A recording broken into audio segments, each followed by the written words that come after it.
A'udzubillahi minasyaitonirrajim. Bismillahirrahmanirrahim. Assalamualaikum warahmatullahi wabarakatuh. Innal hamdalillah nahmaduhu wa nasta'inuhu wa na'udzu billahi min shururi anfusina wa min sayyiati a'malina. May yahdihillahu fala mudilla lahu wa may yudlilhu fala hadiya lahu. Asyhadu an la ilaha illallah, asyhadu anna Muhammadan abduhu wa rasuluh.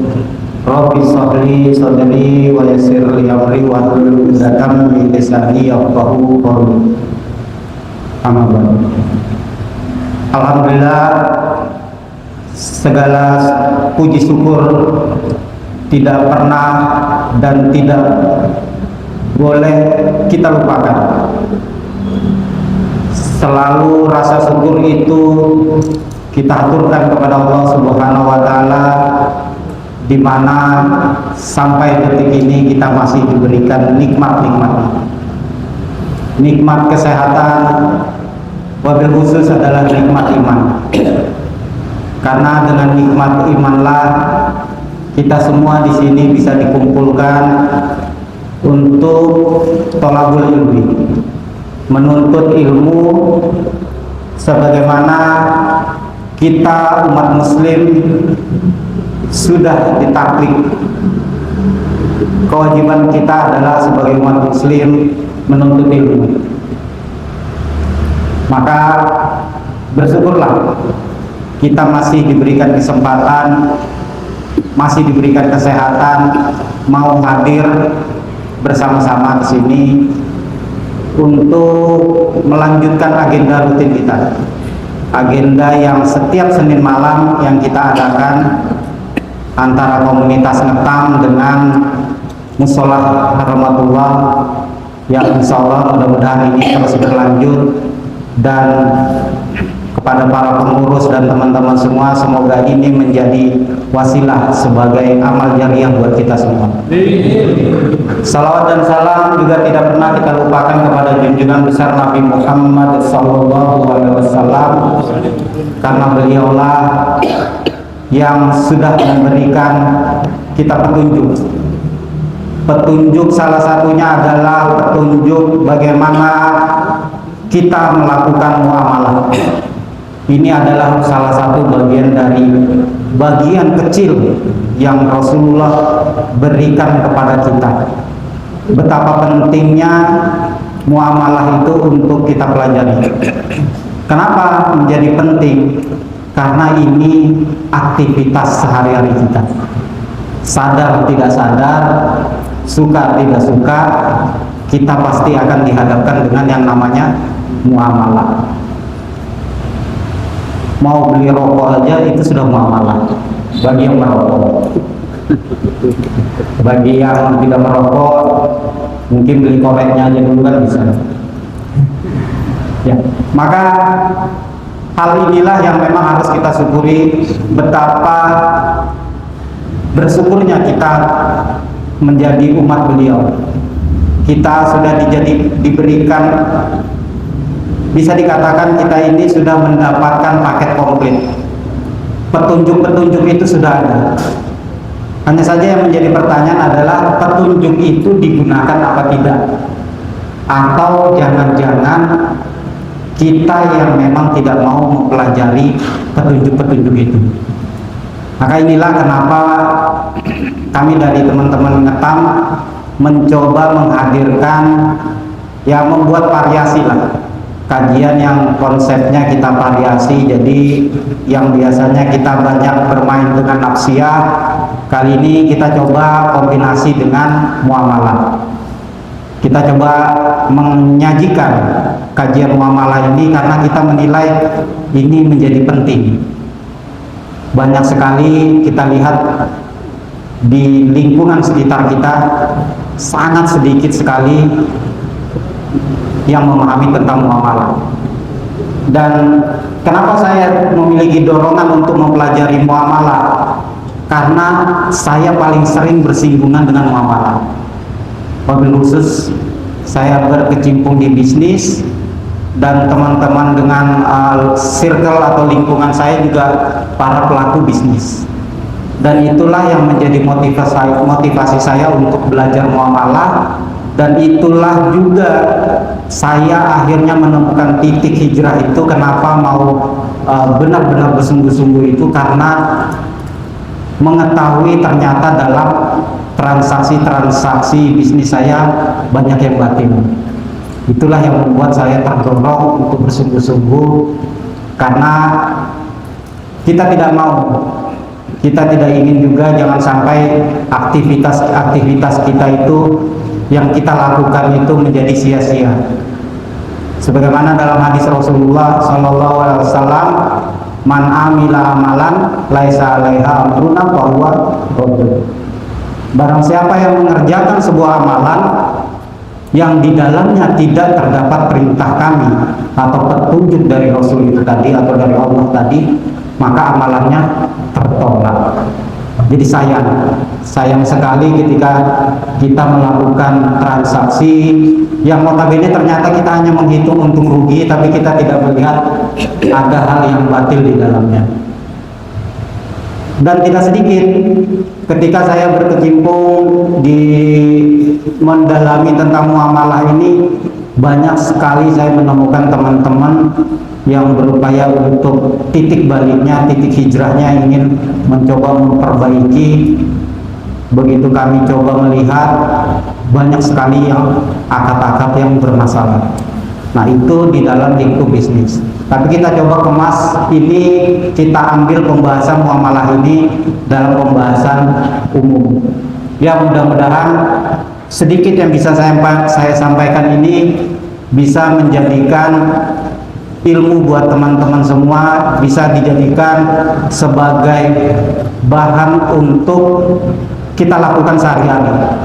Jadi ilmu yang ataupun informasi yang kita dapat ini jangan hanya sebatas informasi, tapi sebisa mungkin ini sudah kita jadikan sesuatu yang harus kita lakukan dalam keseharian. Karena mau tidak mau nanti akan kita berbenturan dengan aktivitas-aktivitas ini. Nanti akan saya sampaikan di mana benturan-benturannya. Karena begitu kita bukakan nanti banyak sekali hal-hal yang memang ternyata kesehariannya itu kita lakukan tanpa kita sadari itu adalah sesuatu yang haram atau batil. Nah, itu juga yang banyak biasa yang ketika kami mengisi kajian-kajian muamalah, umurnya itu pendek. Bukan berarti umur yang ngisi ya, jangan dulu ya. Mudah-mudahan diberikan umur panjang. Maksudnya kajiannya itu singkat, pendek sekali. Kenapa dikatakan pendek? Karena begitu kita buka kajian muamalah, baru 2-3 kali pertemuan bubar. Nggak usah lagi diundang kajian begini, kok saya semua disinggung. Yang lain aja, yang nafsi aja, lebih enak, lebih adem. Padahal kami di sini hanya sebatas menyampaikan. Masih lebih baik jika kami yang di sini menyinggung, mengingatkan, daripada nanti Allah yang menegur langsung. Nauzubillah min dzalik, lebih bagaimana nanti ketika langsung Allah yang menegur dengan teguran yang keras. Karena pada hakikatnya juga kami di sini sebenarnya sebagai perantara untuk mengingatkan. Dan bisa jadi saya di depan di sini juga banyak yang melakukan kesalahan-kesalahan, dan inilah yang menjadi introspeksi saya untuk memperbaiki kesalahan-kesalahan itu. Materi malam ini kita coba membahas tentang muamalah. Pentingnya belajar muamalah. Kenapa menjadi penting dalam mempelajari muamalah? Karena kita semua kan pasti berharap ketika aktivitas-aktivitas kita, amalan-amalan kita itu semua diterima oleh Allah Subhanahu wa taala. Dan kita juga berharap agar amalan ini menjadi jembatan untuk kita menuju surganya Allah Subhanahu wa taala. Nah, inilah bagian dari salah satunya dengan menuntut ilmu. Man salaka thoriqan yaltamisu fihi ilman sahalallahu lahu thoriqan ilal jannah. Barang siapa yang menuntut ilmu yang di dalamnya terdapat perintah kami, maka Allah mudahkan baginya jalan menuju surga. Inilah yang menjadi bagian dari buat diri kita. Kita berharap mudah-mudahan dengan menuntut ilmu ini adalah sebagai wasilah perantara kita dalam menuju surganya Allah Subhanahu wa taala. Amin ya rabbal alamin. Materi pembuka kita pasti kita akan menyampaikan tentang pengantar muamalah itu sendiri. Kenapa menjadi penting dalam mempelajari muamalah? Ya mudah-mudahan usia kajian ini bisa berumur panjang, karena panjang pembahasan materinya. Kita mempelajari muamalah dasar aja ini bisa sampai 12 materi biasanya. Kemudian biasanya nanti kita akan buka lagi kajian yang sifatnya bersinggungan dengan muamalah kontemporer, yang tidak ada di dalam tidak pernah ada waktu aktivitas itu ada di zaman Rasulullah, namun ada di zaman sekarang, dan itu kita coba kaitkan. Nah, itu muamalah kontemporer, dan itu panjang pembahasannya. Nah, mudah-mudahan kita semua diberikan umur panjang, diberikan keistiqomahan untuk terus mengikuti kajian, dan diberikan kesabaran ketika ternyata ini adalah yang disinggung kok saya ya, supaya bisa bertahan. Ya, bismillah. Pembahasan pertama tentang pentingnya belajar muamalah ini ketika adanya peringatan dari Rasulullah SAW, di mana beliau ya mungkin jauh sebelumnya, dan sudah masuk di sini sudah sampai 1446 1400 lebih lah ya, dan bisa jadi ini adalah sudah terjadi di zaman sekarang. Jauh sebelumnya Rasulullah pernah mengingatkan, di mana beliau bersabda, ya'ti 'alan nasi zaman la yubalil mar'u ma akhadha minhu aminal halali wa aminal haram.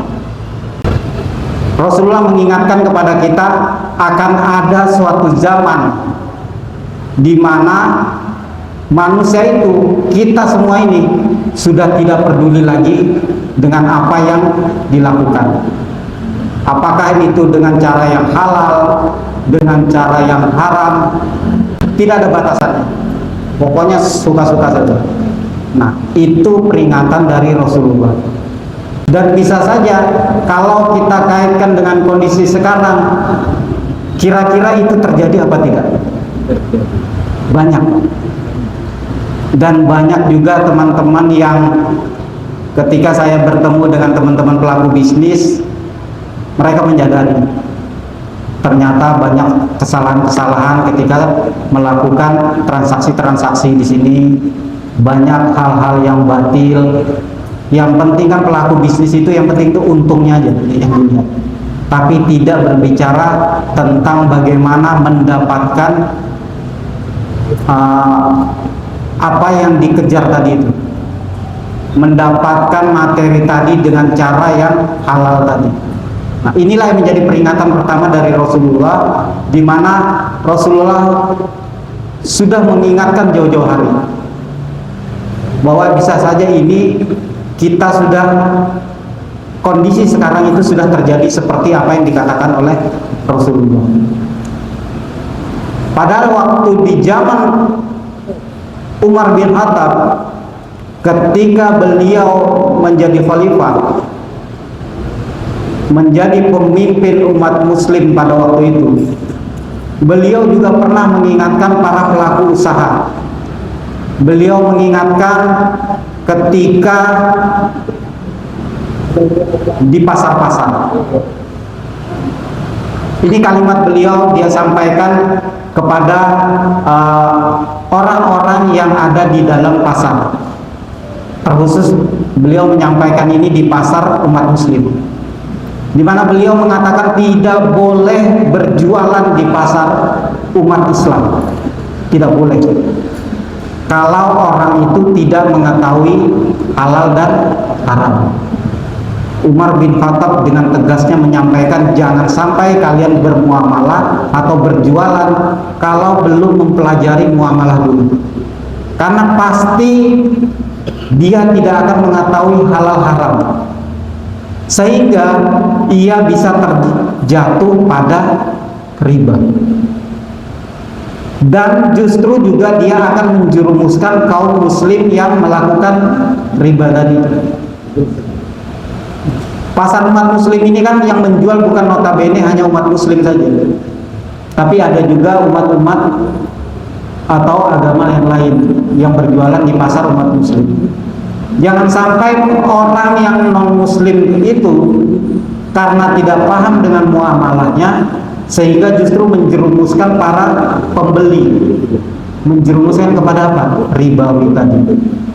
Sehingga Umar bin Khattab mengingatkan dengan tegas, jadi kalau tidak mengetahui muamalah, jangan berjualan. Harusnya itu menjadikan tolak ukur buat kita sebagai, taruhlah sebagai pelaku usaha, atau mungkin bagi teman-teman yang akan melakukan usaha, jangan melakukan usaha dulu kalau tidak paham muamalah. Tapi kan ada tuh, ketika kita ikut kelas-kelas bisnis, mulai aja dari awal, dari nol. Kan biasa tuh dipacu begitu.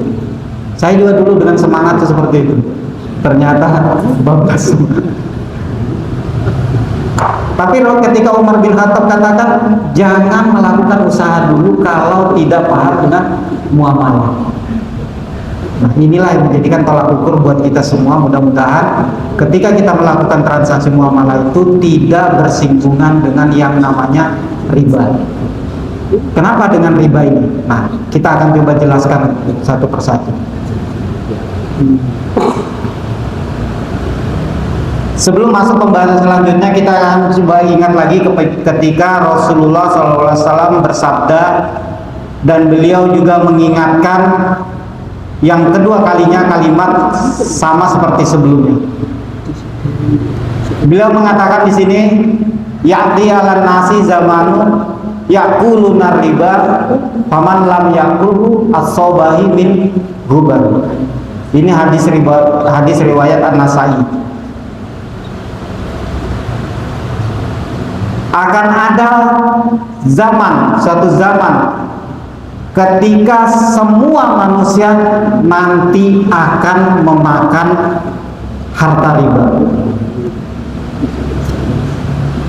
Siapa saja yang berusaha tidak memakannya, saya ini tidak ada kok melakukan transaksi riba, saya tidak menabung di yang notabene di bank yang tidak ada ribawinya, karena saya sudah meminta kepada bank untuk dihilangkan bunganya, saya tidak memakan ribanya. Tapi apa kata Rasul? Maka ia tetap terkena dengan debu-debu riba. Nah, inilah kondisi saat ini di mana kita sudah terkena dengan debu-debu riba. Kita ambil contoh sederhananya seperti ini. Kita masing-masing punya kendaraan yang sama, kemudian kita berjalan dengan kondisi yang jalanannya itu kotor, dan di siang hari yang panas terik matahari, kalau mobil jalan itu debunya luar biasa.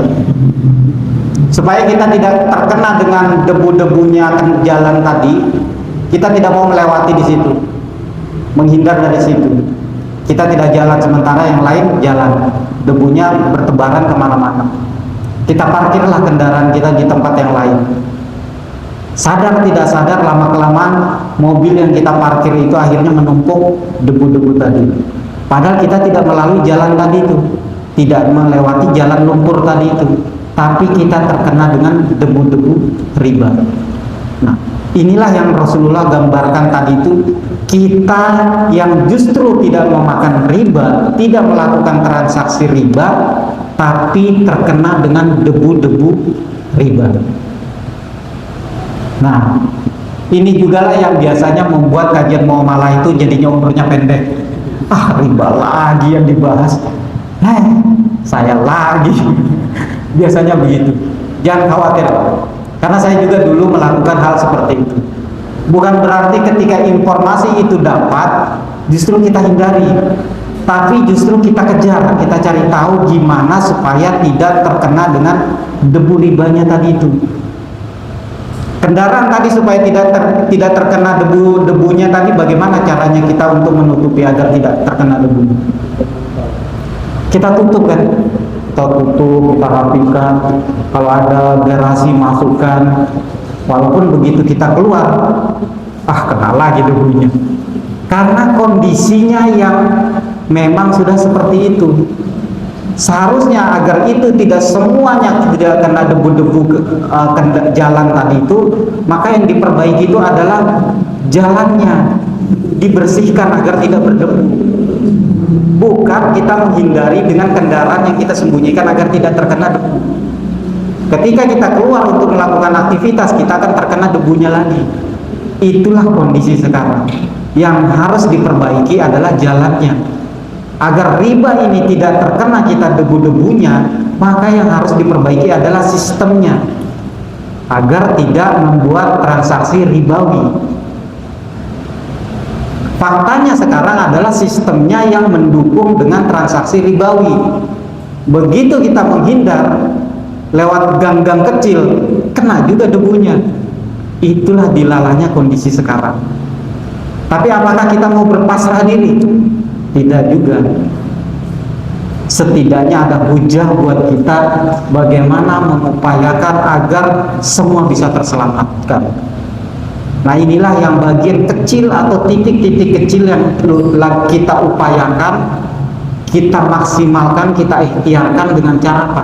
Mensiarkan terkait tentang muamalah itu, agar minimal banyak yang mengetahui tentang muamalah dan berbondong-bondong, beramai-ramai untuk membersihkan jalan tadi itu, agar tidak banyak debunya tadi.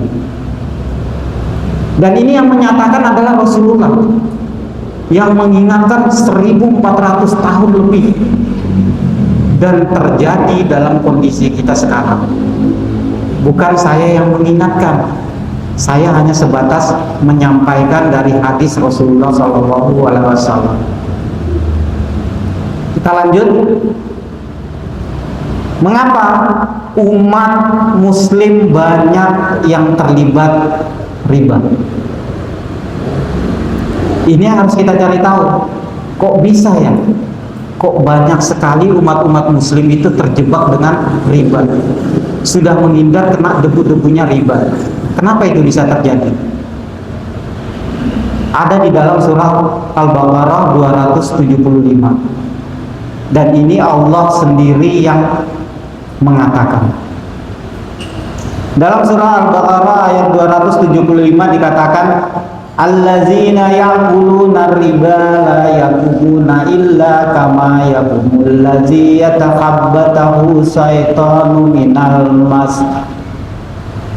Orang yang memakan riba atau yang bertransaksi dengan riba itu tidak dapat berdiri. Mohon maaf, Allah mengatakan tidak dapat berdiri. Faktanya di lapangan banyak aja itu orang yang melakukan riba, bagus aja jalannya, gagah lagi. Faktanya ya yang kita lihat, malah justru mempromosikan lagi kepada yang lain. Kemudian dikatakan lagi, illa kama yaqumul ladzi yatahabbatahu syaitanu minal mas. Kecuali seperti orang yang berdiri sempoyongan. Jadi kalau misalnya tidak bisa berdiri, minimal dia berdiri itu sempoyongan. Kenapa? Karena kesurupan setan. Mau lihat faktanya kayak mana orang yang berjalan sempoyongan karena kesurupan setan? Jadi bukan digambarkan seperti kayak yang kuda lumping gitu kan, ketika kesurupan itu yang ada malah dimakannya semua. Ini adalah istilah yang Allah katakan ini, orang yang memakan riba itu hidupnya selalu gelisah, selalu gelisah. Mungkin pada waktu ketika mendapatkan tawaran pinjaman, mohon maaf jika nanti ada yang kaitannya dengan yang saya sampaikan, tapi ini saya coba mengambilkan contoh. Mungkin pada saat kita mendapatkan pinjaman, begitu dapat pinjaman kita dengan senangnya bersyukur ketika pinjaman itu disetujui, cair, di ACC. Oh, alhamdulillah ya Allah, terima kasih ya Allah, bersyukur dia, berterima kasih. Padahal dia tidak tahu nantinya dia itu tidak bisa berdiri, kecuali kalaupun dia tidak bisa berdiri, kecuali dia berdiri dalam posisi sempoyongan seperti kesurupan setan. Begitu berjalan ternyata stuck usahanya, macet usahanya, tagihan mulai berdatangan, yang mau dibayar tidak ada, mulai sudah sempoyongan, mulai sudah gelisah. Apa yang dilihat ditendang semua, dilihat istrinya ditendang juga. Waduh ya Allah. Contoh misalnya, ini kan misalnya, karena apa? Pikirannya itu kalut mendapat tekanan-tekanan dari luar itu. Padahal yang memulai masalah itu dia sendiri. Tiba-tiba dia berteriak, ya Allah, kenapa kamu buat saya seperti ini? Ujian apa yang kau belikan ya Allah? Saya sudah rajin sholat, rajin ibadah, puasa, kenapa bisa begini? Allah disangkakan.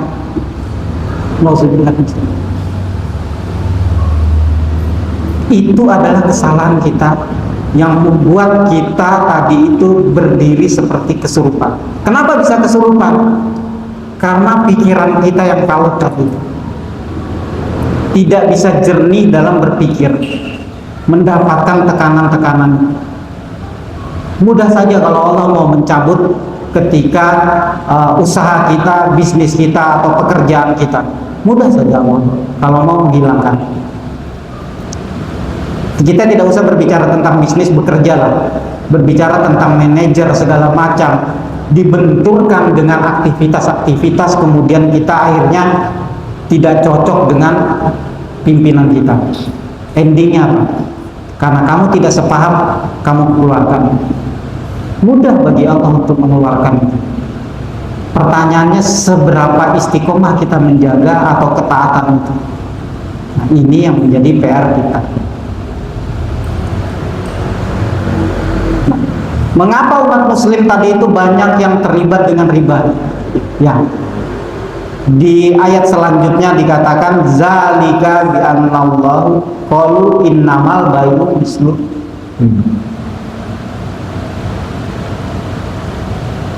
Kalau kita misal ini dalam posisi orang yang sempoyongan tadi itu gelisah, berupaya, biasanya ketika dalam masalah itu lebih banyak orang itu kemana ya? Banyak ke masjid, ke musola, berupaya untuk ikuti kajian. Nah, itu adalah ranah-ranah upaya. Ketika sudah melakukan untuk bertobat, melakukan upaya untuk memperbaiki diri, begitu masuk dalam saf sholat, posisi di saf kedua, tiba-tiba di depannya ada orang yang memakai kaos tulisannya komunitas anti riba. Riba mengerikan. Aduh, baru aja mau hijrah, ada lagi baju yang memperingati ini. Tambah sempoyongan.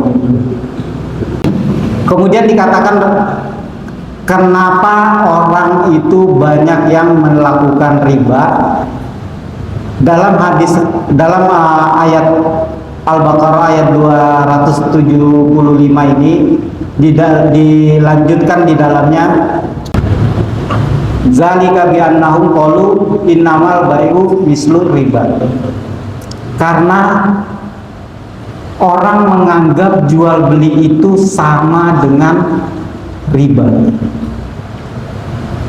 Tidak ada perbedaan antara jual beli dengan riba. Ini sama kok, transaksinya sama aja. Padahal Allah mengatakan wa ahallallahu bai'a wa harrama riba. Allah mengatakan jual beli itu halal dan riba itu haram. Clear. Jangan disamakan. Di mana ketika orang mengatakan sama, kita ambil penjelasan sederhananya seperti ini.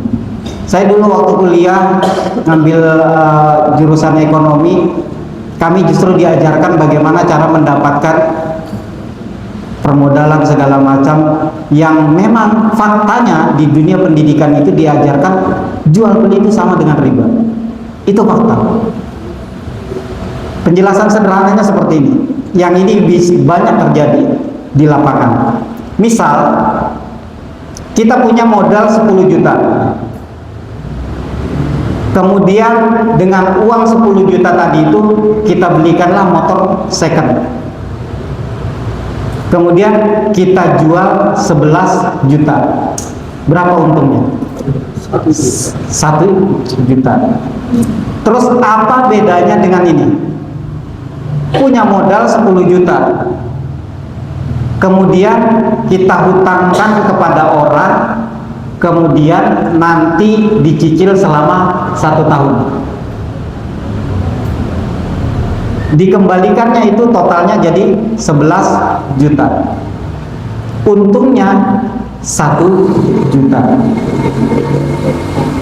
Apa bedanya tadi yang contoh pertama dengan contoh kedua? Kalau dilihat untungnya sama, 1 juta. Inilah yang tadi dikatakan Allah tadi.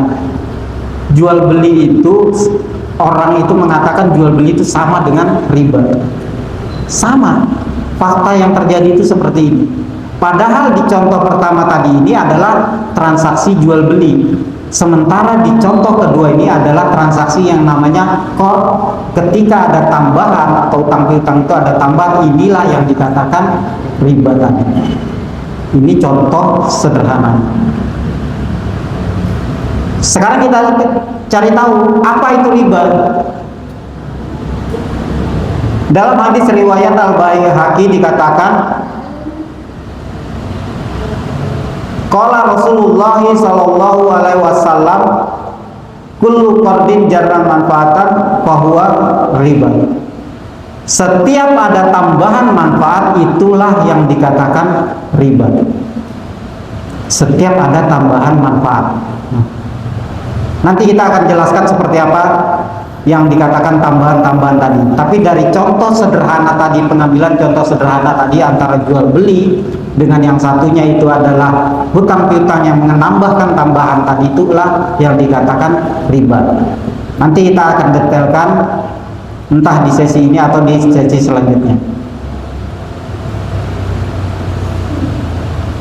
Ini kok hadis semua ya? Namanya juga pengantar. Di hadis lain Rasulullah juga mengatakan ini sebagai maklumat aja, informasi buat kita. Semakin banyak informasi ini, maka justru harusnya semakin menguatkan kita, semakin mengokohkan kita, bukan justru semakin kita jauhi. Justru harus semakin yakin, bismillah, saya mudah-mudahan tidak terkena dengan debu-debunya riba. Rasulullah SAW bersabda, ar-riba salasata wa sab'una baban, aisaruha mislu ayyankiha rajulu ummah. Riba itu memiliki 73 pintu dosa. Dan yang paling ringan adalah seperti menzinai ibu kandung sendiri. Ada yang pernah melakukan itu? Dalam artian berzina, mohon maaf, berzina dengan ibu kandungnya. Kalau ada yang melakukan, jangankan saudaranya, tetangganya aja mungkin memukul barangkali. Saking dilihatnya itu perbuatan yang tidak baik. Tapi orang yang melakukan riba ini justru perbandingannya itu seperti orang yang menzinai ibu kandung sendiri. Dan ini adalah hadis dari Rasulullah, hadis riwayat Ibnu Majah. Ini yang paling ringan, dosa riba yang paling ringan. Jadi saya pernah nongkrong lah, istilahnya itu saya nongkrong di Melawai, ngobrol-ngobrol, singkat cerita ketemu dengan orang yang bekerja sebagai traveler, apa namanya itu yang bawa kendaraan travel. Alhamdulillah dia bilang mobil sendiri gitu, segala macam. Singkat cerita kami tanyakan, ternyata ngambil pinjaman dari sini kita telusuri, oh gitu. Kami ingatkanlah bahwa itu adalah transaksinya riba. Dan kami sampaikan di sini dengan hadis yang sama bahwa riba itu dosa yang paling ringan seperti menzinai ibu kandungnya. Kemudian dia tanya, bukan dia tanya, yang dia tanya itu justru menanyakan apa? Yang paling berat apa? Dia nantang kayaknya. Yang paling ringan dikasih lihat, dia nanya lagi, ada yang lebih berat kan? Yang paling berat apa? Di sini Allah katakan, ancaman yang paling berat bagi pelaku riba. Ya sudah, katanya minta yang paling berat, karena yang ringan katanya kayaknya masih anu deh, biasa-biasa aja. Di dalam lanjutan surah Al-Baqarah ayat 275 di situ Allah katakan, wa man ada faulaika ashabun nar. Kemudian ada yang di stabilo ini mempertegas hum fiha khalidun. Siapa yang melakukan atau mengulangi transaksi riba tadi, mereka itulah penghuni neraka. Beratnya di mana? Hum fiha khalidun. Mereka kekal di dalamnya. Dan namanya kekal ya pasti selama-lamanya. Mau cari lagi yang berat? Ini sudah Allah sampaikan, kekal di dalam. Terus bagaimana buat kita yang sudah terlanjur melakukan transaksi riba? Apa yang harus kita lakukan? Katanya Allah Maha Pengasih, Maha Penyayang, Maha Pengampun. Bagaimana jika kita sudah terlanjur melakukan transaksi riba? Lanjutan di dalam surah Al-Baqarah 275, penggalannya itu bukan yang tadi adalah penggalan surat yang paling akhir. Di tengah-tengahnya dikatakan faman ja'ahu mau'idatun mir rabbihi fantaha falahu ma salafa wa amruhu ilallah. Faman ja'ahu, siapapun yang telah sampai kepadanya peringatan ini atau peringatan dari Tuhan tadi itu berkaitan dengan apa? Peringatan menyangkut riba tadi. Kemudian dia berupaya untuk berhenti, berupaya untuk tidak melakukan riba tadi itu, maka sehingga apa yang diperolehnya tadi atau yang dulu itu sudah menjadi miliknya. Selebihnya itu urusan Allah. Yang sudah terlanjur kita lakukan transaksi ribawi sebelumnya. Contoh, kita dulu melakukan taruhlah beli kendaraan mobil lewat leasing. Kalau kita nanti kaji tentang pembahasan leasing, nanti kita akan jelaskan terkait di mana ribanya, di mana batilnya, atau di mana ghorornya, di mana ada maisirnya. Ghoror itu sesuatu yang tidak jelas, maisir itu ada judi di dalamnya atau pertaruhan. Nanti akan kita jelaskan di sesi-sesi berikutnya. Yang jelas banyak kebatilan di dalam leasing. Sudah terlanjur ternyata kita melakukan pengambilan kendaraan tadi dan sudah lunas. Begitu sudah lunas, datang ke musola rahmatullah, dengar kajian ini tentang riba. Sudah kemarin saya ambil lagi. Inilah yang dikatakan Allah tadi itu, yang sudah kita lakukan sebelum-sebelumnya itu adalah menjadi miliknya, atau itu bagian yang sudah Allah berikan tadi. Sisanya adalah urusan Allah. Kalau gitu saya ambil lagi nanti, supaya sisanya nanti. Ya, konsepnya tidak begitu. Dalam artian ini sudah bagi yang belum mengetahui. Tapi kalau sudah mengetahui, melakukan lagi, ya kembali ke ayat yang tadi di atasnya, paling bawah tadi itu, hum fiha khalidun.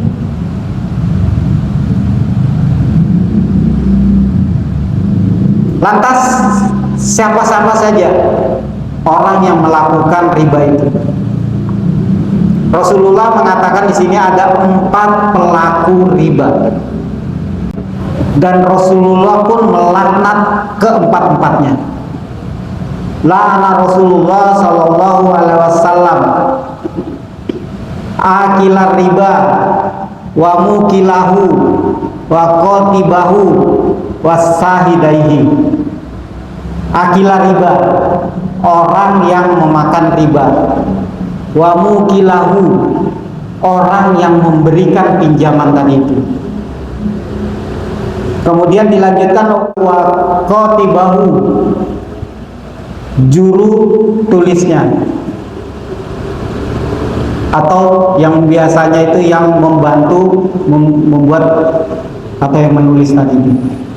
Wasahidaihi, saksi-saksi dari orang yang ikut di dalam transaksi riba. Yang biasanya kalau saksi itu kalau kita melakukan pinjaman atau beli mobil kendaraan, siapa saksinya? Dengan gagahnya kita bawa istri kita, ayo mah kita beli kendaraan baru ini, beli rumah baru ini. Istri kita jadikan saksi, yang justru di sini dilaknat oleh Allah, dilaknat oleh Rasul, 4 pelaku riba tadi. Kemudian Rasulullah katakan waqala hum sawaun. Rasul berkata semua itu sama, sama-sama pelaku riba. Ini hadis riwayat Muslim.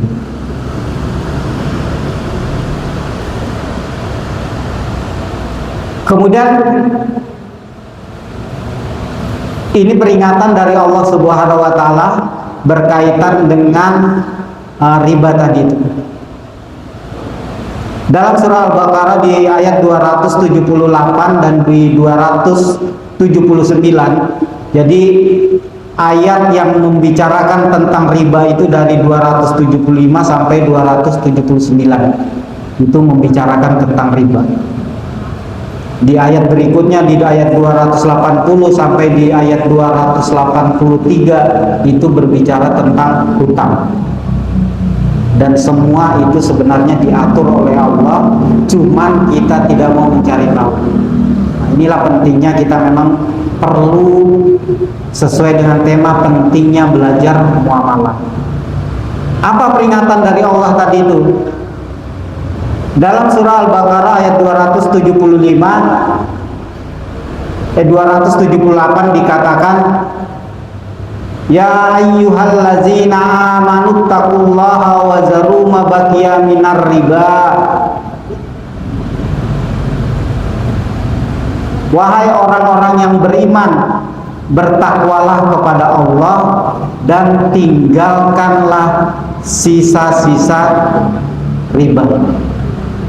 In kuntum mu'minin, jika kamu orang-orang yang mukmin.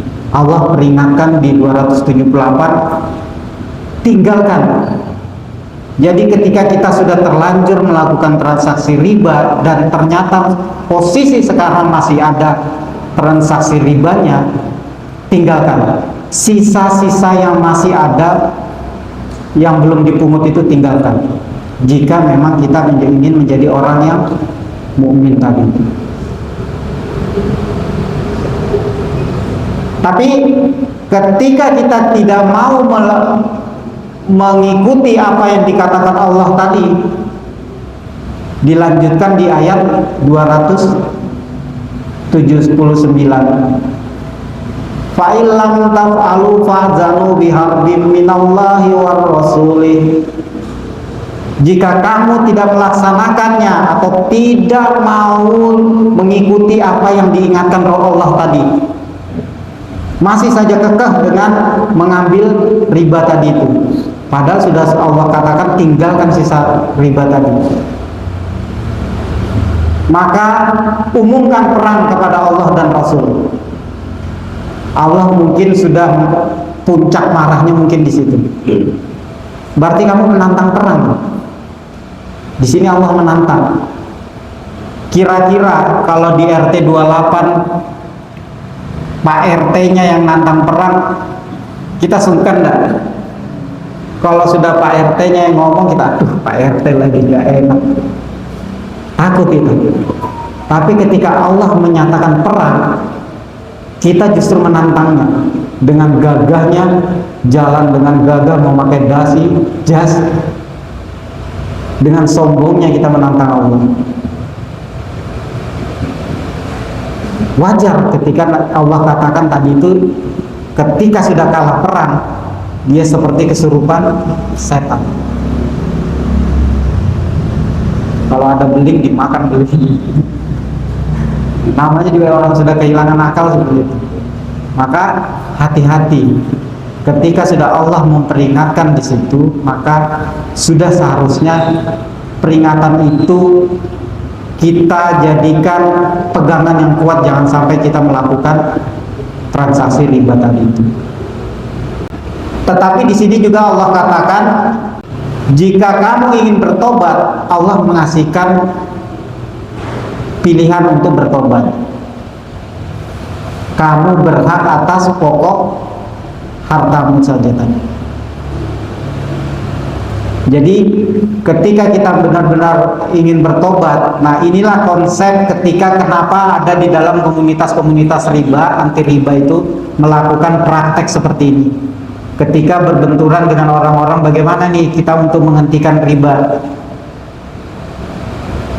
Bayar hutangnya, tapi ambil hutang itu dengan pokoknya saja, sesuai apa yang dikatakan di dalam surah Al-Baqarah 279. Kamu berhak atas pokok hartamu tadi, tapi ketika ada hutang maka tetap dengan hutang itu yang harus diselesaikan, bukan dengan bunga-bunganya. Nah ini yang konsep yang biasa teman-teman komunitas riba yang melakukan hal-hal konsultasi kepada teman-teman yang masih melakukan transaksi riba dari ayat 279. Nah inilah peringatan dari Allah tadi itu. Fa'ilam tafalu fazanu biharbi minallahi wa rasuli wa in tubtum falakum rusu amwalikum la tazlimuna wa la tuzlamun. Kamu tidak akan berbuat zolim dan tidak dizolimi. Di mana tidak berbuat zolimnya? Hutang tadi adalah tetap menjadi kewajiban kita yang harus kita bayar. Kita tidak berbuat zolim, dan tidak dizolimi adalah bunganya itu tadi. Nah ini nanti akan kita jelaskan selanjutnya berkaitan dengan peringatan-peringatan dari Allah maupun Rasul tadi.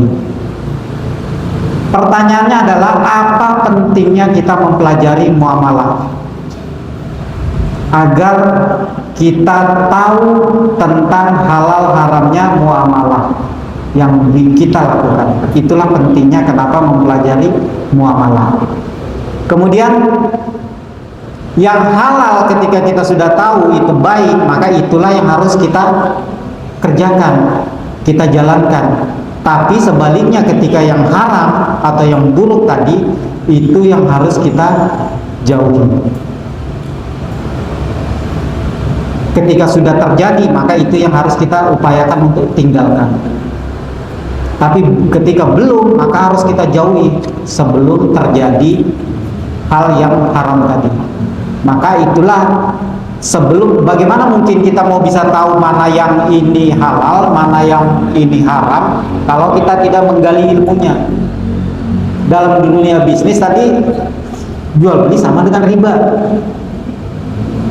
Ternyata ini yang haram, kita jalankan. Nah, sebelum itu terjadi, kita cari tahu dulu, sehingga kita bisa menjauhi tadi.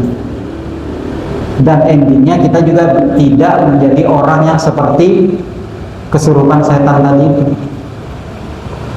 yang disalahkan anak, istri, yang berbuat kita. Kan lucu jadinya, semua disalahkan. Tetangganya kalau ada dilempar sandal, ini apa-apaan, padahal dia yang berbuat. Orang yang kesurupan setan. Ketika halal dan haram menyangkut nasib kita ini, poinnya adalah tujuannya agar kita ini selamat di akhirat. Inilah penting dalam mempelajari muamalah yang insya Allah akan terus kita bahas berkaitan dengan muamalah-muamalah dasar. Next, kita lanjut sedikit. Yang ini sebenarnya biasanya saya tidak tampilkan 3 slide ini, karena 3 slide ini biasanya saya tampilkan ketika mengisi kajian dengan pelaku bisnis. Tapi 3 slide ini saya hilangkan, tapi 1 slide ini saya anggap perlu untuk saya sampaikan di sini, walaupun sedikit. Pentingnya kita mempelajari, terkhusus ya buat teman-teman atau kita yang melakukan bisnis, agar bisnis kita islami. Ada pondasi yang harus kita bangun dalam melakukan bisnis. Ini yang menjadi penting buat agar bisnis itu bisa islami. Pondasi pertama itu adalah bentuk perseroannya ketika menjalankan usaha. Apakah kita menjalankan itu dengan sendiri atau individu, atau kita kerjasama? Ketika kita melakukan kerjasama, maka ada yang namanya akad syirkah. Ada aturan main dalam syirkah, kerjasama. Ini untuk membangun bisnis islami. Kemudian pondasi kedua berkaitan dengan tenaga kerja syariah. Namanya juga bisnis islami kan, berarti harus ada syariah. Pokoknya ada ahnya lah. Bank aja sekarang ada ahnya aja. Bank syariah, walaupun konteksnya belum tentu. Nanti kita akan bahas khusus pembahasan tentang bank syariah. Tenaga kerja syariah. Ketika kita berbicara tentang tenaga kerja, maka di situ ada akad yang namanya ijarah atau upah, atau di situ sewa menyewa ijarah. Berkaitan dengan tenaga kerja yang freelance, samsaro sebagai makelar.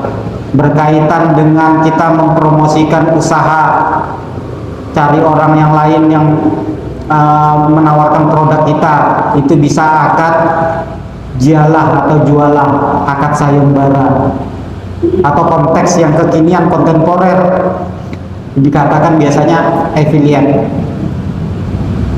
Itu juga nanti di pembahasan muamalah kontemporer kita bahas bisa. Kemudian yang pondasi ketiga yang harus kita siapkan adalah tentang permodalannya. Dari mana kita mendapatkan permodalan itu? Apakah dengan cara meminjam? Berarti akadnya adalah qard. Ketika pinjam, berarti konsekuensinya adalah berbenturan dengan hukum riba. Tidak boleh ada tambahan, seperti yang disampaikan di penjelasan sebelumnya. Kalau tidak bisa, tidak mendapatkan pinjaman, ya sudah, cari sesuatu yang bisa kita jamin, namanya rohan, jaminan. Masih tidak bisa juga, cari lagi orang yang bisa menjadikan penjamin buat kita, namanya akad doman atau kafalah. Ada yang menjaminkan kita supaya orang itu percaya. Islam mengatur itu. Tidak ada lagi ya syirkah, kerjasama untuk mendapatkan permodalan. Dan fondasi yang keempat adalah berkaitan di sini tentang transaksi-transaksinya. Semua bisnis pasti akan melakukan transaksi yang endingnya adalah mencari keuntungan. Tapi buat bisnis Islam adalah mencari tentang keberkahan. Dalam Islam itu transaksinya ada banyak. Ada yang berkaitan al-bai, akad jual beli. Ada yang salam, jual beli pesan. Ketika kita mau memesan barang yang belum ada, tapi akadnya dengan memakai akad salam, harus bayar di depan. Ada akad istisna, yang biasanya yang melakukan bisnis manufacturing. Manufacturing itu ya taruhlah yang membuat pabrikasi, itu bisa istisna. Barangnya belum ada, pembayarannya juga dicicil, di DP, itu akad istisna. Nanti juga akan kita bahas tentang akad istisna, akad salam, kemudian samsaro yang berkaitan dengan makelar, kemudian rohan tentang gadai, kemudian tentang kafalah tadi, si penjamin, kemudian tentang sirkah. Ini semua akan kita bahas tentang ijaroh, jual sewa menyewa, atau yang berkaitan dengan upah tenaga kerja, jualah sayembara tadi. Kemudian ada dain dan qard. Ini yang tipis sekali antara dain dengan qard. Kalau di dalam Islam, dain itu adalah hutang, tapi qard itu pinjaman. Qard masuk di dalam dain. Jadi pinjaman hutang itu ada tiga. Ada hutang dalam bentuk barang, sewa menyewa. Tapi kalau sudah qard itu uang ketemu uang, itu yang tidak bisa. Kemudian ada wakalah, itu yang biasanya kalau kita mewakilkan sesuatu atau pekerjaan kepada orang lain, wakalah. Ada wadiah, titipan, menitipkan atau menitipkan sesuatu kepada orang lain. Dan ada juga yang kawalah. Nah, itu banyak nanti akan kita bahas berkaitan dengan akad-akad dalam Islam. Insya Allah akan kita bedah. Terakhir dari slide ini, sesungguhnya semua nanti akan kita pertanggungjawabkan, terkhusus dalam hal harta. Nantinya akan dimintai dua pertanggungjawaban. Kedua telapak kaki kita, seorang anak Adam tadi di hari kiamat masih belum beranjak di sisi Tuhannya sebelum ditanyai mengenai 4 perkara. Yang pertama ditanyai tentang umurnya, itu digunakan untuk apa. Yang kedua tentang masa mudanya, buat anak-anak yang muda nanti ditanyain, buat kita yang tua yang sudah lewat. Kemudian yang ketiga berkaitan dengan harta. Harta akan ditanyain 2 kali. Dari mana memperolehnya dan digunakan untuk apa atau dibelanjakan untuk apa. Dan yang keempat ditanyain tentang ilmu. Jadi sebelum nanti, mudah-mudahan ini sebagai hujah saya ketika saya mendapatkan sedikit pemahaman tentang muamalah, jangan sampai nanti saya dimintai pertanggungjawaban, maka saya buatkan kajian supaya saya terlepas dari pertanggungjawaban tentang ilmu tadi itu. Hadis riwayat Ahmad. Oke, mungkin ini saja yang bisa saya sampaikan. Insya Allah di pekan berikutnya kita akan terus membahas lanjutan dari muamalah, yang nanti akan kita bahas tentang akad-akad muamalah. Mudah-mudahan apa yang bisa saya sampaikan bisa bermanfaat buat teman-teman semua. Adapun kekurangan ketika saya menyampaikan dan menyinggung perasaan teman-teman, saya secara pribadi memohon maaf. Tapi inilah faktanya, inilah yang memang Allah sampaikan dan Rasulullah peringatkan kepada kita. Saya akhiri kajian malam ini, kemudian saya kembalikan kepada moderator. Saya tutup dulu. Wabillahi taufiq wal hidayah. Wassalamualaikum warahmatullahi wabarakatuh. Terima kasih atas kali ini yang telah berkorban materinya dan sangat luar biasa. Selanjutnya sesi tanya jawab. dan kaitannya tersebut di mana negara punya utang triliunan, apakah riba? Ustaz, begitu mungkin dari Iya, kita jawab satu-satu aja ya. Jadi satu kita bahas, kita jawab. Jadi alhamdulillah, jadi baru pengantar muamalah, pertanyaannya langsung tentang hutang negara. Langsung shock kita.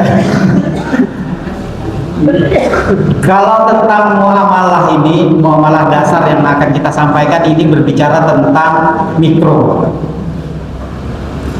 Kalau mau membicarakan tentang hutang negara, itu nanti pembahasannya juga sampai tentang makro. Luas, lebih luas pembahasannya. Tapi bukan berarti kita tidak mau menjawab tentang pertanyaan dari hutang.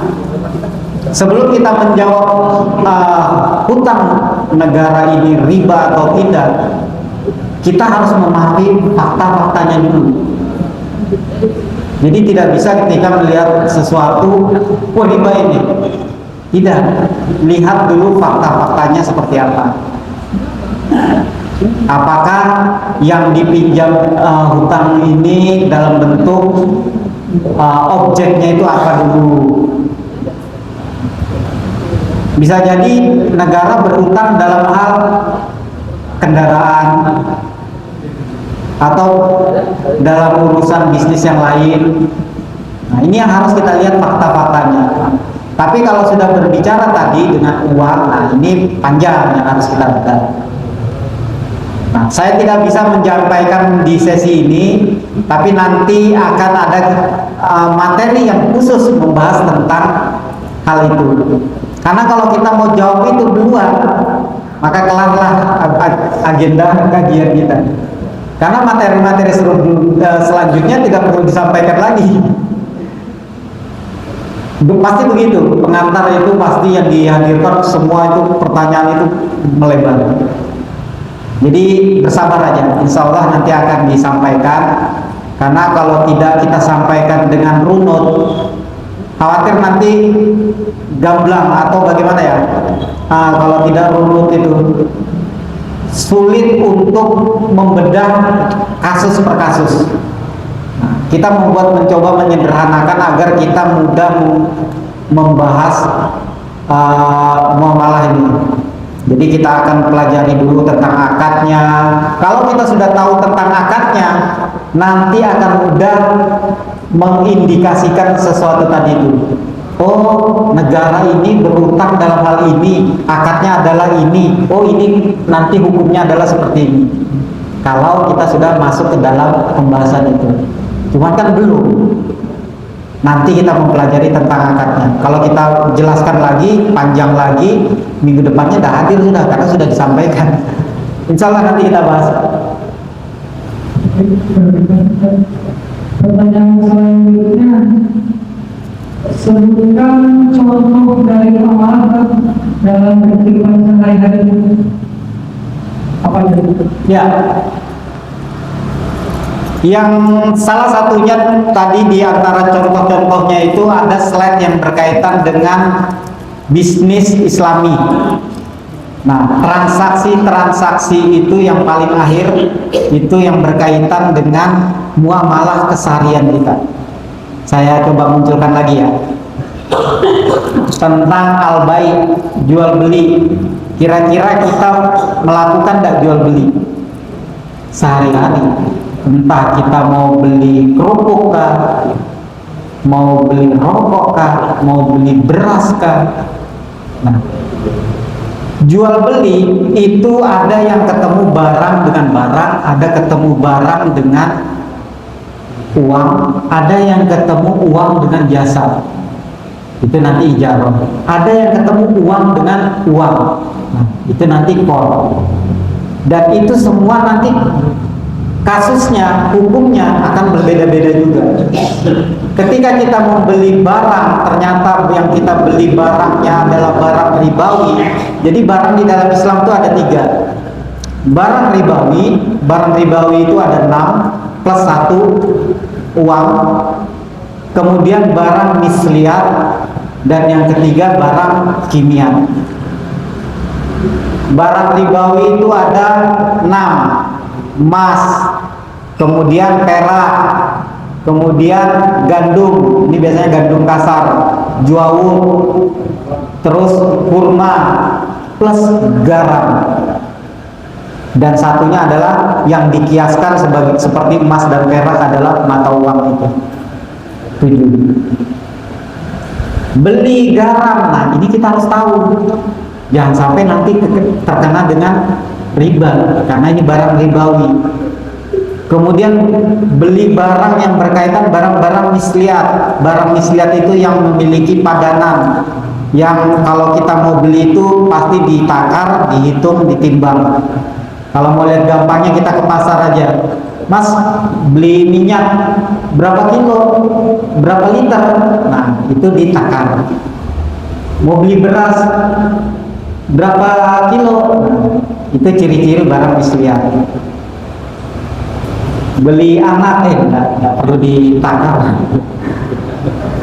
Kemudian barang kimia, kebalikannya dari barang-barang misliat, yang tidak perlu ditakar, yang tidak memiliki padanannya, seperti hewan ternak, bisa rumah, kendaraan.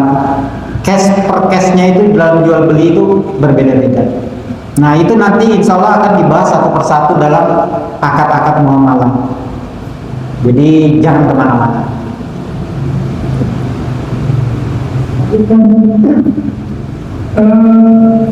Gadai emas, tapi apa itu maksud riba? Iya. Ini serunya kalau sudah membahas muamalah, dan ini bukan pertama kali. Setiap membahas muamalah baru pengantar. Pertanyaannya tuh sampai kontemporer. Nanti ada sesi yang berkaitan dengan barang, khusus barang ribawi, itu ada. Tapi spillnya saja yang tadi ada 6 barang ribawi itu, salah satunya adalah emas. Nah emas ini ada syarat dan ketentuan yang berlaku, karena di situ dikatakan yadan biyadin, atau dari tangan ke tangan. Nah itu tidak boleh kredit. Dan itu juga harus takarannya sama, jenisnya juga sama. Jika tukar emas ketemu emas, ada nggak yang melakukan itu? Ada. Ibu-ibu jual beli perhiasan, kemudian berapa tahun kemudian mau di-upgrade nih, modelnya sudah jadul, tukar tambah lagi toko emas, modelnya ganti yang lain, emas ketemu emas. Hati-hati, ini nanti masuk dalam riba, karena emas ketemu emas. Banyak kasusnya. Tapi jika emas ketemu uang, maka jualah sesukamu, tapi dengan catatan harus yadan biyadin, harus dalam kontan. Nah, perlakuan dalam emas ini ada perlakuan khusus, atau yang berkaitan dengan akad barang-barang ribawi. Nah, tapi dalam emas dan perak beda lagi dengan 4 barang ribawi yang lain yang berkaitan dengan makanan pokok tadi yang disebutkan. Nah itu nanti insya Allah kita akan bahas juga, kita coba hadirkan di pembahasan tentang barang-barang ribawi. Detailnya nanti akan seperti itu. Jadi yang bertanya, pantengin aja terus, hadirin, supaya tetap hadir. Karena kalau dijelaskan sekarang dengan detail, sudah dapat jawabannya, berarti saya dosa sudah dapat, selesai. Insya Allah seperti itu. Pertanyaan selanjutnya, ini maafnya, kita lagi banyak bagaimana tentang jual beli online, apakah itu termasuk riba? Ya, benar kan? Sudah masuk dalam muamalah kontemporer. 12 kali pertemuan, terus masuk ke pembahasan online, terus nanti marketplace, terus nanti kiris, masih panjang aja. Tidak bisa kita langsung menghukumi segala transaksi itu langsung ini haram, ini tidak boleh. Online itu kan kasusnya banyak macam transaksinya. Dan yang dilihat itu selain itu juga harus yang dilihat adalah barangnya. Jadi dalam akad jual beli atau transaksi itu kan rukun dan syaratnya tuh ada beda-beda. Jual beli cash rukun syaratnya berbeda, jual beli kredit berbeda, tapi poinnya 3 rukun ini pasti harus ada.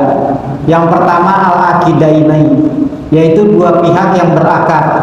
Yang kedua berkaitan dengan mahalul akad atau objek akadnya. Dan yang ketiga adalah sigot, ijab kabul. Nah, harus ada ijab kabul. Nah, itu khusus akad-akad yang berkaitan dengan tijariyah atau akad bisnis. Tapi kalau akad tabaruah tidak semua harus ada ijab kabul. Nah, itu beda lagi kasusnya. Nah, berbicara tentang bisnis online, yang kita lihat nanti konsen kepada rukun yang kedua. Apa tadi rukun yang kedua? Mahalul akad atau tentang objek akadnya. Objek akadnya ini apa? Barang apa dulu nih? Misal kena barang ribawi, wah ini bagaimana kalau jualan online? Emas yang dijual online, nah, itu ada kasusnya lagi. Kemudian barang mislian, bagaimana ini? Nah, itu ada lagi bermacam-macam sampai nanti pengirimannya, saya pakai COD aja biar aman. Nah ini kasusnya bagaimana lagi? Itu berbeda-beda lagi. Nah, itu nanti akan kita bahas selanjutnya juga. Jadi jangan kemana-mana.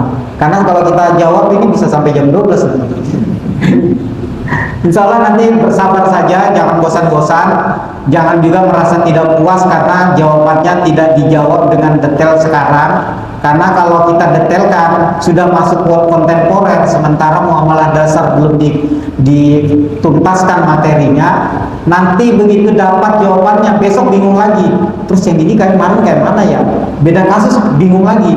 Tapi ketika sudah runut, insya Allah nanti ke depan tuh kita bisa mengindikasikan setiap kasus per kasus.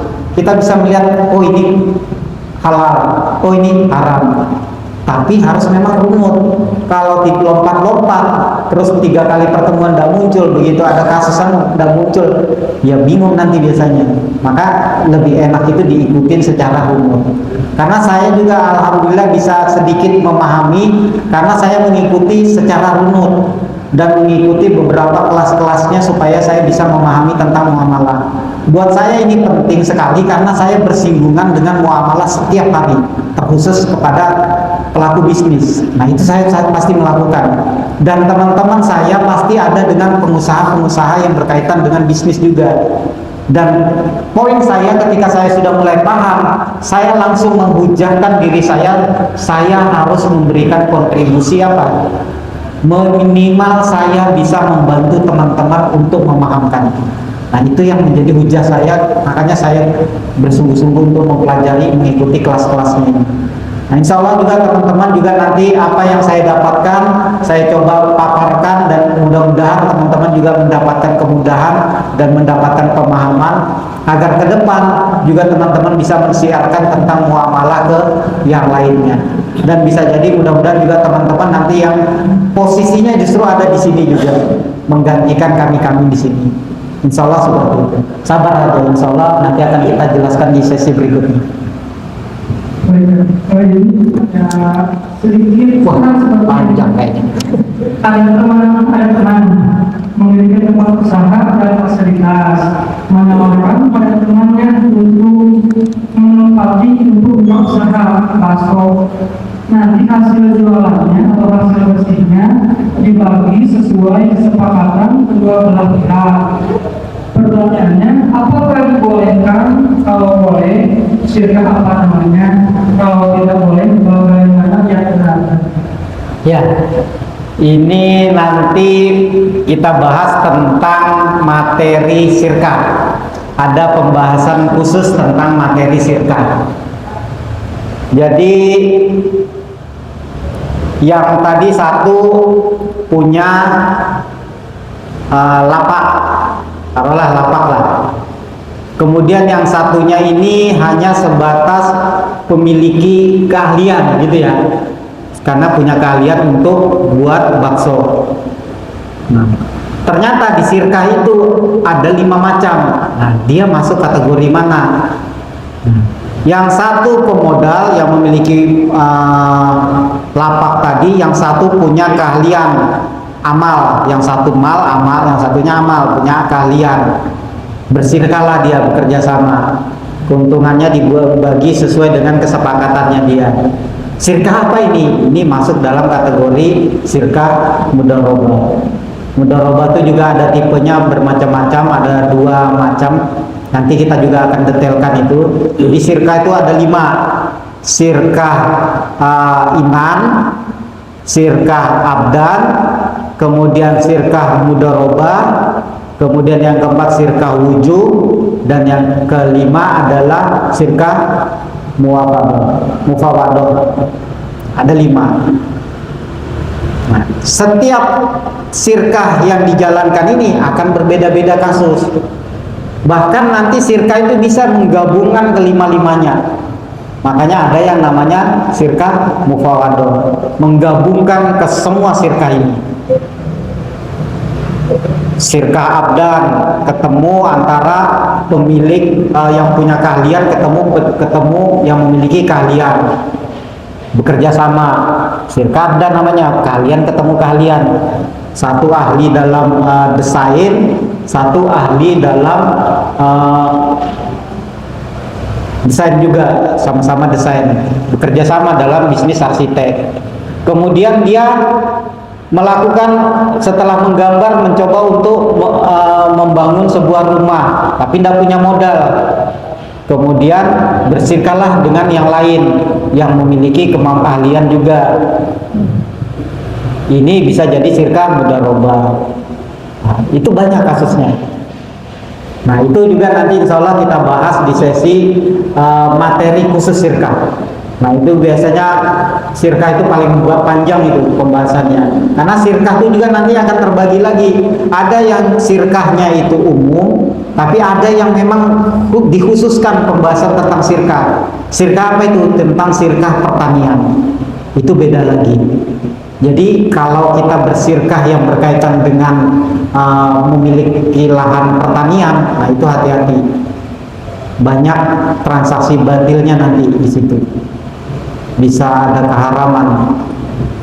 Itu ada khusus pembahasan tentang sirkah. Insya Allah nanti kita akan bahas kok itu. Jadi pelan-pelan saja, jangan terburu-buru untuk semua mau ditelan, begitu sampai di luar musola muntah, hilang sudah ilmunya, tidak dapat lagi jadinya. Besok tanya lagi dengan pertanyaan yang sama, penuh lagi, muntah lagi. Jadi isilah gelas ini sedikit demi sedikit, tapi semuanya bisa ditangkap atau bisa dimanfaatkan. Jangan semua sudah gelasnya terbatas, kita isi terus air, semakin penuh ya tumpah semua. Tidak ada yang bisa kita dapat airnya. Jadi pelan-pelan ketika kita membahas ini, karena memang materi ini harus runut. Jadi sebagai pengantar, kemudian nanti akan kita lanjutkan lagi di sesi berikutnya. Insya Allah dari beberapa pertanyaan itu semua masuk dalam pembahasan ada di muamalah dasar yang nanti akan runut kita jelaskan. Mungkin begitu. Ini pertanyaannya masih sama juga. Jadi saya memiliki toko, ada siapa saja yang memiliki modal atau dana. Contoh modal 100.000, sepakat diberikan 2 pasir, terus dijual, diputar tempo 1 bulan, lalu keuntungan dibagi sesuai kesepakatan. Apa itu boleh kan? Ya, ini nanti juga akan kita jelaskan tentang pembahasan sirkah. Insya Allah nanti pembahasan sirkah itu nanti akan detail kok kita jelaskan. Tapi di situ lagi-lagi seperti yang saya sampaikan tadi, rukun syarat dalam akad jual beli maupun sirkah itu pasti 3 ini tidak bisa hilang. Al-aqidah ini, 2 pihak yang berakad, mahalul akad, objek akadnya, dan sigot. Nah, pembahasan tentang tadi gula ini yang kita lihat adalah konsennya kepada mahalul akad, objek akadnya. Ini masuk kategori barang apa? Seperti tadi yang saya contohkan, kalau mau ke pasar, kalau mau beli gula, pasti nanyanya gimana? Pak, mau beli gula, jawaban Mas Iqbal apa? Kilo, 1 kilo atau setengah kilo? Berarti ditakar, dihitung, ditimbang. Itu masuk barang ribawi kah, misliyat kah, atau kimia? Misliyat tadi. Ciri-cirinya adalah berapa kilo, berapa liter. Nah, itu barang misliyat yang memiliki padanan di pasar. Dan selalu pasti ditanyakan yang tentang dihitung, ditakar, ditimbang. Berapa kilo belinya? Setengah kah? 1 kilo. Oh, barang misliyat. Barang misliyat ini ada kasusnya lagi. Menjual hutang bagaimana, cash bagaimana. Nah, itu kasusnya akan berbeda-beda dari 3 barang ini. Nah, itu nanti juga akan kita bahas. Jadi pelan-pelan saja, insya Allah. Karena ini masih materi pengantar. Oke, ada lagi? Kalau tidak ada, kita akhiri. Ini langsung pakai mic lagi. Assalamualaikum warahmatullahi wabarakatuh. Waalaikumsalam. Pertanyaan ada, Pak Ustaz. Kalau kita muamalah sistem dengan DP, hukum Islam bagaimana? Terima kasih, mohon penjelasannya. Baik. Kalau berbicara tentang transaksi yang pakai DP, transaksi tadi itu kan ada jual beli tunai, ada jual beli kredit, ada jual beli bertempo atau ada yang barangnya kemudian. Jadi jual beli yang harganya di depan, ya kan, atau kontan. Bai'u as-saman, itu jual beli kontan. Bai'u munjis as-saman, itu jual beli kontan. Kemudian jual beli yang bertempo, bai'u muajjal as-saman, atau jual beli kredit. Nah, kemudian bai'u muajjal al-manan, atau jual beli barang yang tertunda tadi. Biasanya barang model begini adalah model barang-barang manufakturing. Ketika kita misal taruhlah contoh ini ya, nanti kasusnya akan beda-beda. Mau pesan lemari atau meja, saya DP dulu ya 1.000 misal, boleh enggak pesan ini? Nah, ini akadnya pakai akad apa? Berarti kita lihat dari rukunnya tadi ada 3 lagi, sigot, al-aqidah ini, mahalul akad dan sigot.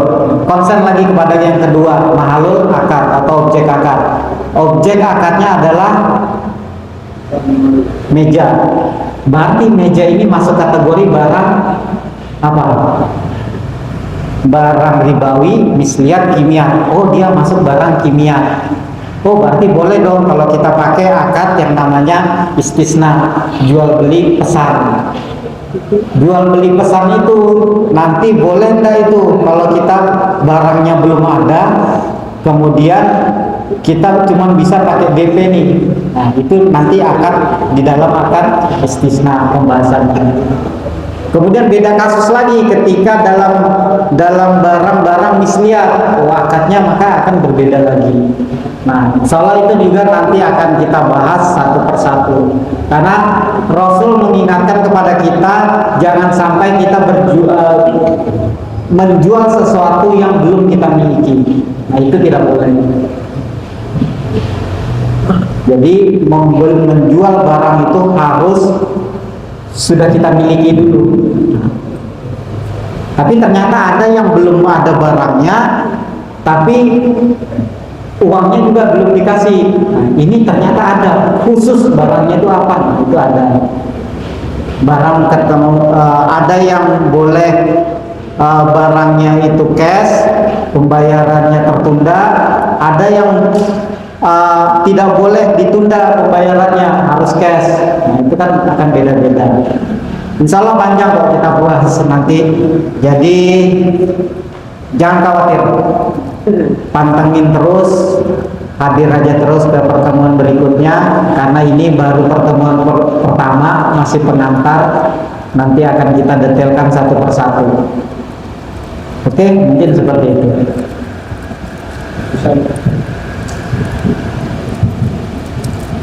Baik, terima kasih Ustaz atas penjelasan dan pencerahannya. Mudah-mudahan bermanfaat buat kita semua. Habis ya? Alhamdulillah. Langsung lega saya. Alhamdulillah kegiatan rekam sudah selesai. Semoga kita semua bisa istiqomah dalam amaliyah menuntut ilmu dan semoga Allah ridho dengan seluruh amalan kita.